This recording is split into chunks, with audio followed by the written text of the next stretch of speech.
Number 39 of the 48 ways is nosei ba'ol im chaviro. Nosei means carry. Ba'ol is the yoke, the burden. Im chaviro, with his fellow man, with his friend. What does that mean, to share your burden with a fellow man? You got to share and feel his problems. What is burdening him? You have to empathize with another human being. If you want to live, you got to get out of yourself into other human beings. You can't cruise through this world just an obstacle course. Here's a human being. What am I going to do with him? Watch out, manipulate him, push him, score a point, one-upmanship. It's not the way. You have to share the burden. You have to feel him as being a reality unto himself. It makes sense. How do we do it? That's another problem. But it makes sense. It's something that has to be mastered. All right, now, I'd like to focus your attention as to the necessity and the problems involved. And I give you this illustration. Have you ever been depressed, lacking of energy, miserable, and a good friend of yours, an uncle, or even your father, he sees you there depressed, and he gives you a good solid slap on the shoulders, and he says, cheer up, son, you got everything to live for. You ever hear that? You remember such a thing? Right? Feel like killing them? Right? That's what I'm depressed about. I have everything to live for. It's not going. Yeah? But do you realize that he's trying to help? He's counterproductive. He doesn't know what's going on. Yeah? And yet he's trying to reach out. He doesn't feel where you are. You get that? He wants to. He's concerned. He thinks it's a simple solution. You tell somebody, yeah, he doesn't feel you. That's no good. You don't want to go to your son when he's depressed and slap him on the shoulder and say, son, a nice kid like you got everything to live for. Yeah. You don't want to do that. Okay, so how do we go about it? So, number one is first appreciate how you really look at people. We really look at people as objects. We feel it when we give this illustration, somebody slapping you on the back. When you were treated as an object, you knew it. You feel it. Yeah? But we don't realize how we look at other people. Perhaps it's easiest to realize when you think about how you look at old men. Are they real? Are they from Mars? They're not flesh and blood like us, right? They're somewhere in Neverland. You going to be an old man? Mm-hmm. And children, you see, we don't remember we were there. Yeah? They look like little toys, walking around. They have real things, feelings, thoughts, old men, children. But the same thing really goes, all the people that you're dealing with, you say hello, how are you, where you're from, there's a distance. You're not relating to real human beings. And that has got to go. That's the wrong attitude. It's the wrong attitude. Okay, so number two is that you got to go in for a new way of living. It's sort of a shock, a re-entry. And that is that you've got to focus. There are real human beings out there. They're just as real as you. Which means what? They have aspirations. They have problems. They have feelings. They got confusions. They got moments of ups and moments of down. And they're just as real to them as your feelings, your confusions, your aspirations, your ambitions, your hurts are to you. Same human beings as you. Focus on them. Number three is, the idea is to feel them. Feel them in whatever their activity is. Where is this guy? What's he feeling now? This is strange. This is the first class in a yeshiva. What is he thinking? You were there once. You know what he's thinking. But even if you weren't there once, you can know. Even if you've lived in a yeshiva all your life, you can know how another human being feels the first time he's in a yeshiva. Where he's coming from. Where is he from? America. What is the attitude? What is their prejudices? What is the general feeling? You can feel other human beings. So that's what you got to do. You got to look at people and feel them. Step at a time, playing marbles, learning, studying, thinking, reacting. Feel them. Number four is be aware of this fact that just like you, they all have burdens. What does burdens mean? They have problems of self-respect, of unaccomplished plans, of failures, of wondering inadequacies, of making decisions, of trying to live. That's a burden, the burden of life, of trying to sort things out. They all are there. They have dozens upon dozens of burdens that they are aware of and that they're not aware of, that they're struggling with intentionally. They know I have a problem. I don't know how, I'm shy. I don't know how to make decisions. These are conscious struggles, and there's problems they don't even know, that they just lack a direction. There's something wrong. They're full of burden. Does that make sense? You know you are, they are too. Every one of us. Number 5 is, it's not enough that you know this, but you have to learn to see it. We have the power of perceiving. We have the power of perceiving. A fellow walks in, you can tell whether he is up or he's down, whether he's depressed, whether he's worried, whether he's anxious, whether he is lacking self-confidence, whether he's full of vitality, just by looking at him. You use this when you walk into a party and you want to know who to talk to. So it's according to your feelings. You know, if you're feeling energized, so you look for a guy who seems stimulating. If you want to just sit around, and look over the place, you walk over to a guy who's a nice schlep, won't be too challenging, and you can relax with your drink and be out of it. Do you see that? We do this subconsciously. We estimate a fellow, whether it's somebody that you want to talk to, whether you don't want to talk to, even if you're not going to talk to him. Somebody next to you on the plane. We're estimating. We have this power, but you've got to use it consciously. So you look around, if you're here for a couple of days, you know the guys who are here, get their names, make them real. Get their names and take a look at them during the day, and that's an assignment. Take a look at him and point out one thing. How is he? Is he confident?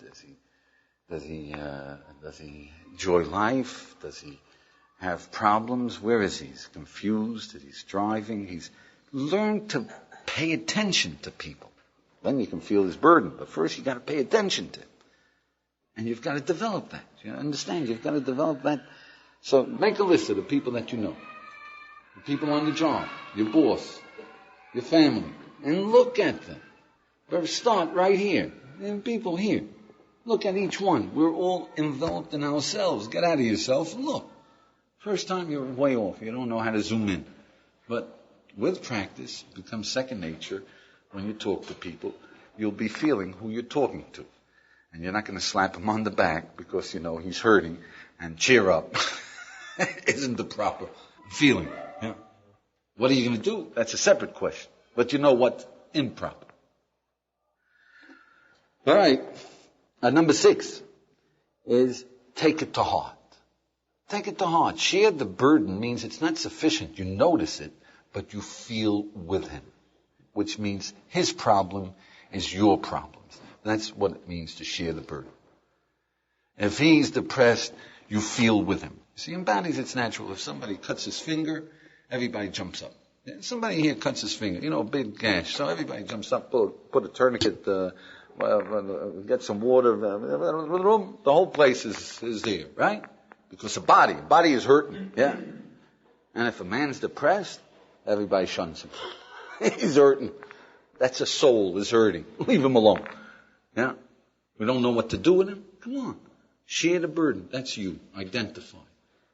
His essence is his soul, what he's living for, his awareness, his drive, his self-confidence, his self-respect. That's the power of a human being. And you're going to share it. Share his burdens with him.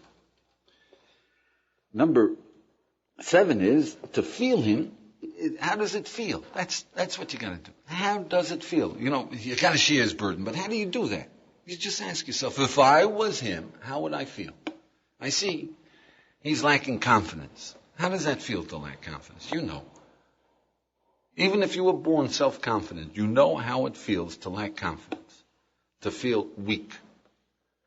Even if you were born with a clarity of purpose, you know how it feels to be confused. If I was in a strange environment, if I was the first day in college, Even if you weren't, but you were once, the first day in college in a new environment. You know how it feels. It's strange. You don't know anyone. You don't know how. You know how it feels. All right, here's a new guy. You know how he feels. Feel it with him. Make sense? Number 8 is that the point is to carry it with him, share his burden. So it's not only to feel it, but what does it mean? Help him. Now, what does it mean to help him? So in Jewish instructions for living, one of the things that we are, one of our commandments, it's part of a general commandment to emulate the Almighty, but it is particularly spelled out, nichum avelim. You know, if somebody dies, a man sits shiva, you know the Jewish custom, you sit shiva, if relatives spend 7 days sitting, and people come to visit them. Now the instructions for living is don't talk to him. Unless he speaks first, you're not allowed to talk. You just go in there, and if he doesn't want to talk, you just sit with him. What does that do? He knows you're there. He knows you feel with him. That makes it lighter. Did you hear that? That makes it lighter. Same thing goes if a person is sick. There's a mitzvah. It's a commandment. It's instructions for living. Go visit him. Now over here, talk to him. Right? You don't have to keep quiet. But talk to him. But if you just visited and you spent the time and a human being knows you feel with him, you've lightened his burden. So just noticing and letting people know that you're there with him. He's depressed. I know you feel, you don't think it helps. It helps. It helps. It lightens. There's another thing, you got to know how to help people. Yeah. But this is sharing his burden. You've done something. Number 9 is that certainly the Torah teaches us that there's a particular obligation if you yourself have had the same problem. In the Torah it says that you shall love the stranger, the proselyte, and you shall care for the proselyte because you were a stranger in the land of Egypt. That's what it says. Explicitly in the instructions. That means that whenever we have suffered the same thing that another human being is suffering, we have a particular obligation, even if it's our ancestors, it's an ancestral memory. We have a particular obligation to be sensitive. You've been through it yourself. You remember when you walked into college? You remember when you got an F? You remember when you had a problem with your parents? You remember when you were depressed? You were there. What do you mean you don't feel another human being who's there? B of this is that the rabbis say, particularly in those instances, we are opposed to feeling it. We don't want no part of it. You see, the rich man who doesn't feel a poor man who has to beg, he can feel it. If you thought for a moment the guy who has to ask for money feel him, how would it feel? He's not an object. He's not a guy who's pushing you. There's something wrong. He's hurting. You ever have a guy, a poor man here in Jerusalem that grab a hold of your hand? I don't know, maybe you guys don't look too religious, so they're afraid to grab a hold of your hand. But for me, they'll grab a hold of my back, and they'll pull me around. And it can get you very indignant, like that, What are you, making a hold up? Yeah. But at the same time, if you just pause for a moment, you know that he's hurting. Yeah? You know that he's a little hysterical. He's a little wild. Yeah? He's overriding his reluctance to do this. Yeah? So you got to feel him. Okay, so that's being a human being. But if God forbid you were ever a beggar, then you certainly should realize this. Yeah? And yet it's the beggar who becomes a millionaire who's going to run the other side of the street, the other side of the city, because he doesn't want to see that. It hurts him more than anyone else. He wants to avoid that hurt. So the problems that we've had and we really suffered with makes us very reluctant unless we take that emphasis that, look, you want to be a good man, you want to be a human being, you want to be real in life, and override it. and realize that you've had this problem, you've suffered, this guy is suffering the same thing, help him out. Put out your hand, help him out.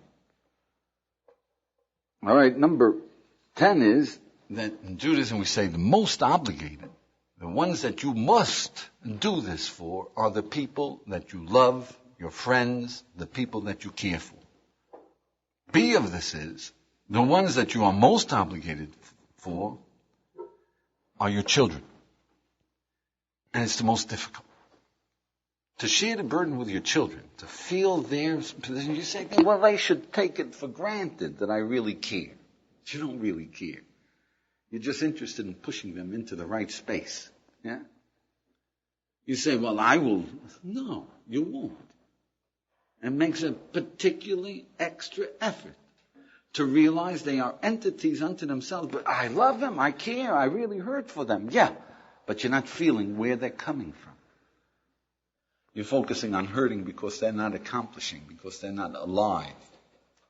Am I making sense to you? Do you perceive that? You don't have children yet, yeah? But you'll understand that it's a particularly difficult thing to do with your own children. You'll treat them as objects. You'll treat them, look, they should know, I'm telling them, yeah? Okay, so how do I help them? First you gotta feel it. If you don't feel them, you're going to make the mistakes that most parents make with kids. And from that, you can see that you got to do the same for your parents. You got to do the same for everyone. Number 11 is that included in this is humanity. You see, you have to be a human being, which means that when you hear about the poor, the really old who are isolated in the Bronx, you read an article, you've got to feel them. Otherwise, you're not being a human being. You're going titch-titch. When you hear about a person stabbed to death, you've got to feel him. Otherwise, you're becoming callous. You see that? You've got to feel that stabbing. You've got to feel being isolated in your home and not being able to move. You've got to feel being on welfare. And what does that mean for your self-respect? Otherwise, you're not real with living. You can talk about it. You can claim to be a good man. You're not there. Yeah. We should relate to the PLO even though they're killing people. You should relate to the murderer. Yeah? The murderer, you have to have mercy on the murderer. You can't walk the streets of New York. Yeah? At night, you cannot walk the streets. Even a man, you walk into the subway train, 11 o'clock at night, you are in the jungle. You listen to the sounds of footsteps. You look around, adrenaline is full, flowing through the body. You are aware. It's a high adventure. Take the subway, 11 o'clock at night. Yeah? In the middle of civilization. But the poor murderers. We got to give them a good break. Yeah? You should relate. Yeah. You should relate to the victims and to the murderers. Right? You should relate. But in juxtaposition. The poor murderers, yeah. But we got to put them out of their misery because human beings have to live in peace. Every human being wants to do the right thing, period. That's the common human denominator. Every human being wants to be happy. Every human being wants to live in reality. Every human being wants to understand. Every human being wants to accomplish. Every human being wants to be good. Is that right? That's the common human denominator. And every one of us makes mistakes. Is that right? Okay, that's the common human denominator. All right, so number 11 was that we gotta look at all human beings. In order to be real, you gotta read the news, you gotta read what's going on, you got to feel what's going on. You have to feel it. You have to feel the victim of society, you have to feel the victim of crime, you have to feel the victim of old age, you have to feel the victim of starvation. Otherwise, you're not dealing in realities. You see that?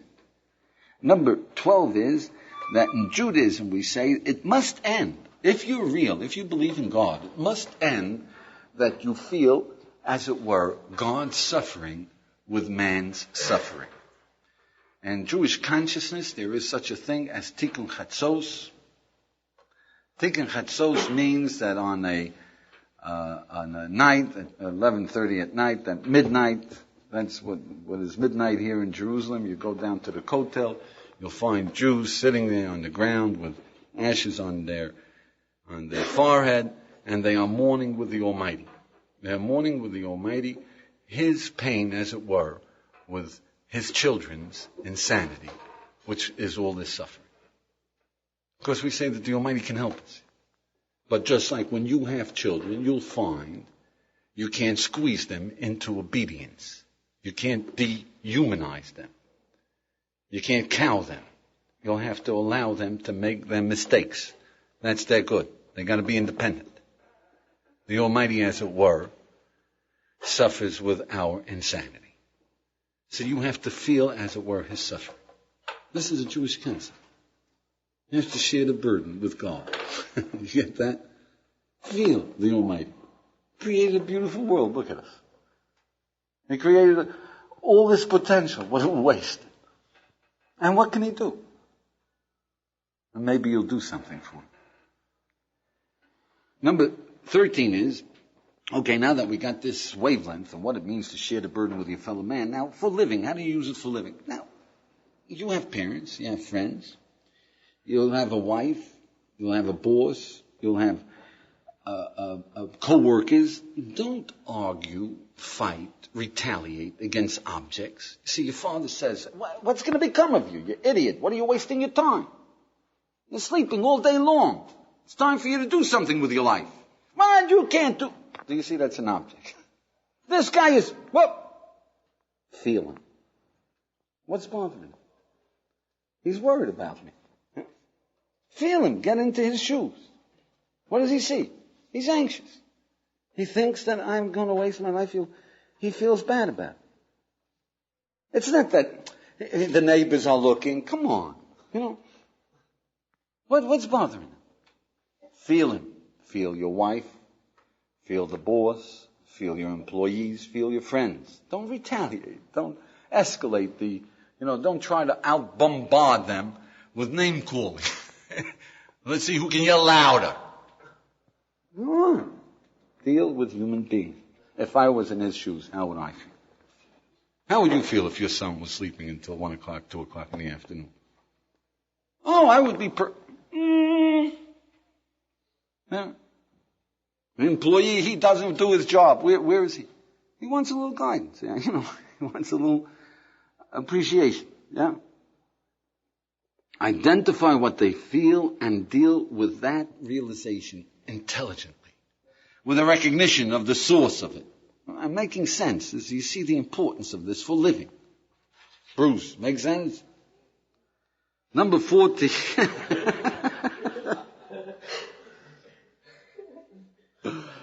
Number 14.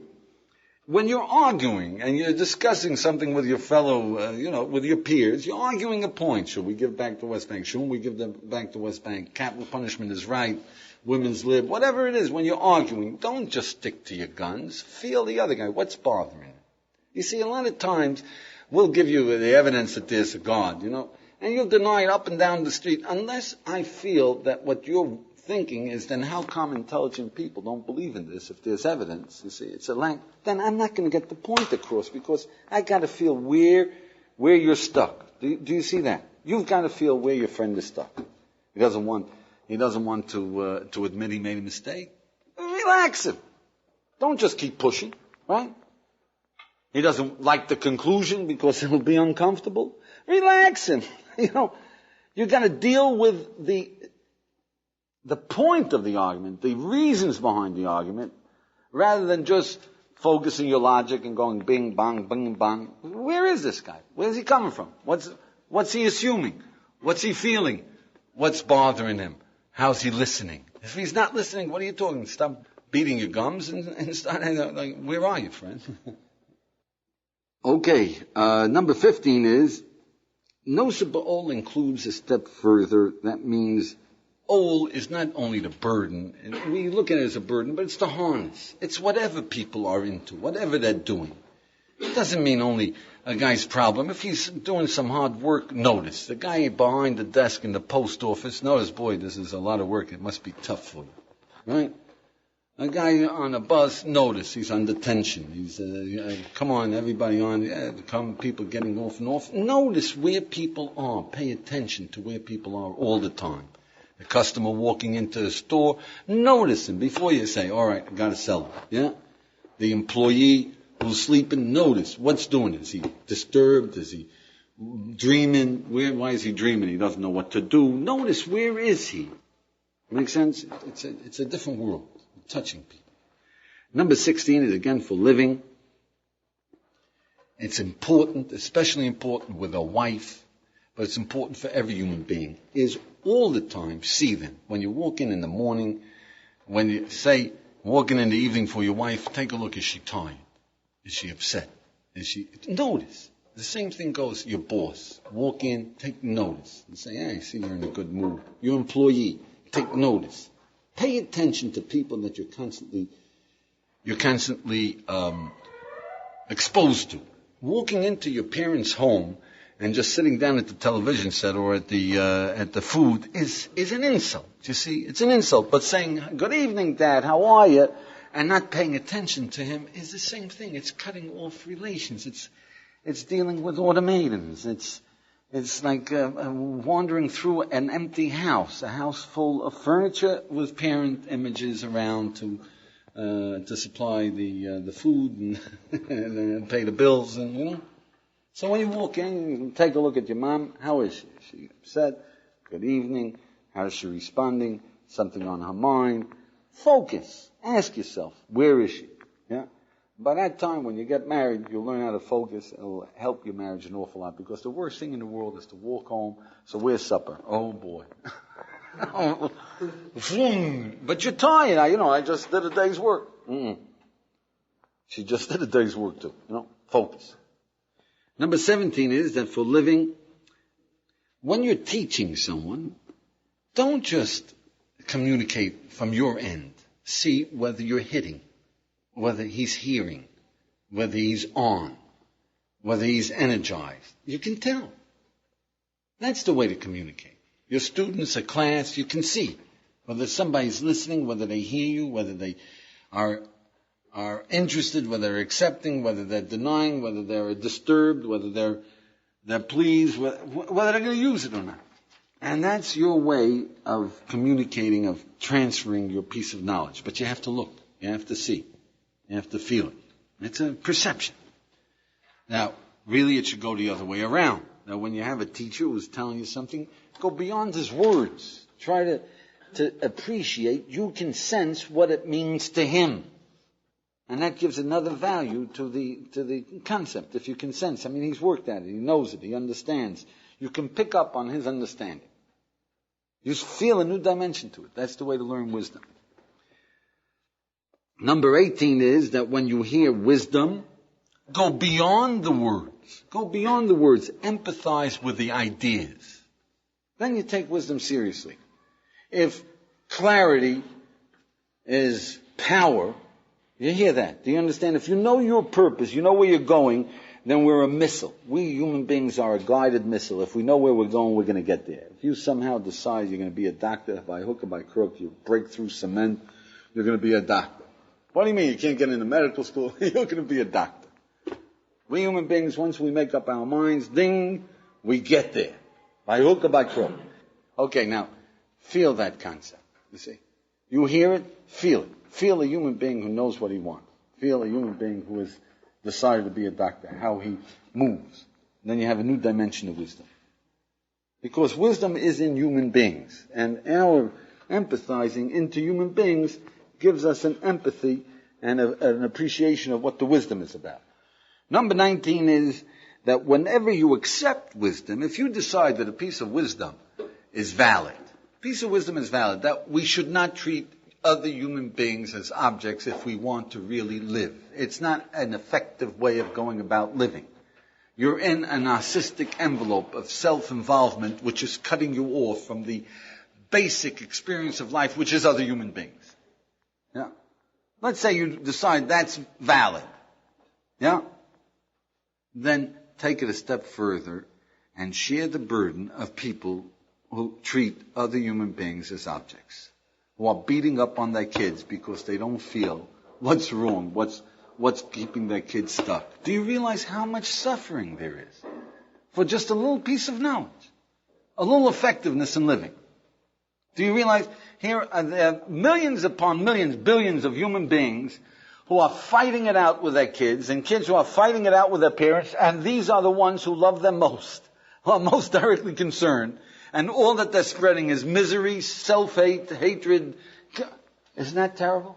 Just because they don't feel the other guy.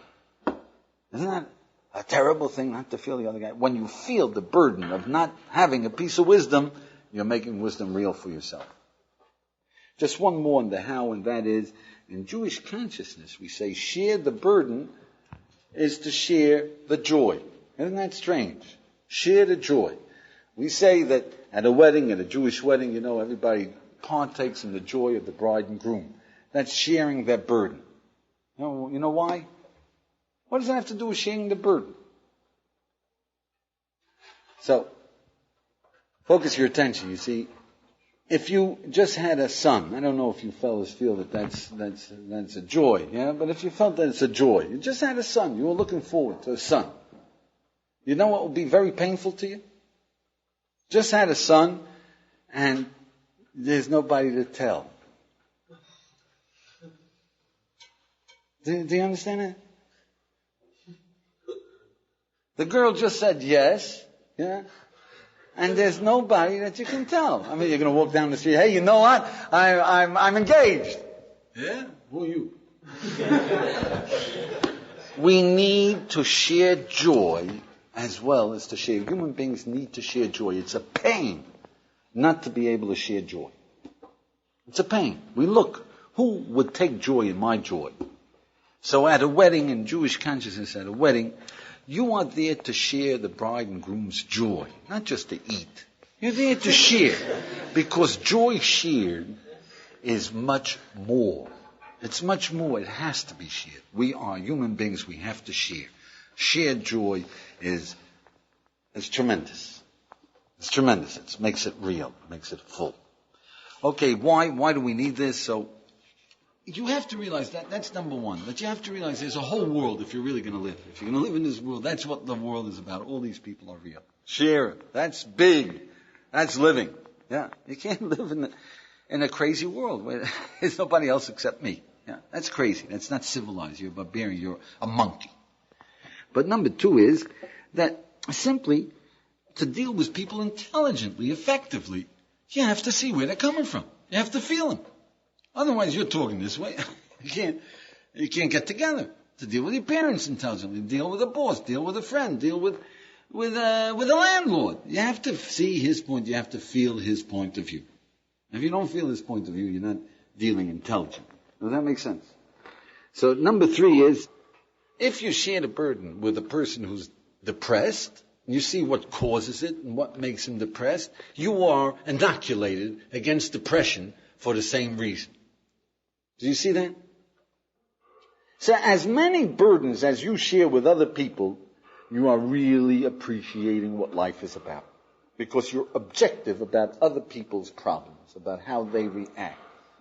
You feel with them, and that gives you a good solid hold on the proper way of living. Because we're very objective about what another guy should be doing. When you share the burden of your friend who is yelling at his son, that is an inoculation. You're not going to yell at your son. You see? You say, he's upset. He's being counterproductive because he's hurting. Now, how can I tell him, I understand you're upset, friend. It's terrible to have a son but you're objective. And you have a cool appraisal of what the situation is. Number 4 is that, look, everybody wants to be a good man. You want to help humanity. That's part and parcel of all our career plans and our plans for living. Is somehow we're going to be a lawyer. Certainly if we're a doctor, we're going to help humanity. A lawyer, we're going to help humanity. But even if we have a PhD in economics, an MBA, really we're bettering the quality of life by getting more goods on the marketplace more efficiently. Right? It's part and parcel of every human being striving. He's got a bit of idealism in it. Right? Well, you really want to be a good man, then feel another human being. You see? It's not enough not to hurt him. You should share his burden. You see a guy bleeding and you don't move, you don't feel for him. I don't care how much more goods you got on the market and how many guys you cured, you're a bum. You got that? So if you see a guy depressed and hurt and wondering and lost and confused and you don't feel with him, you're not a good man. You want to be a good man. Get the pleasure of sharing his burden. Treat him as a reality. That's the least you can do. Okay, I thank you. You have been listening to the 48 Ways to Wisdom.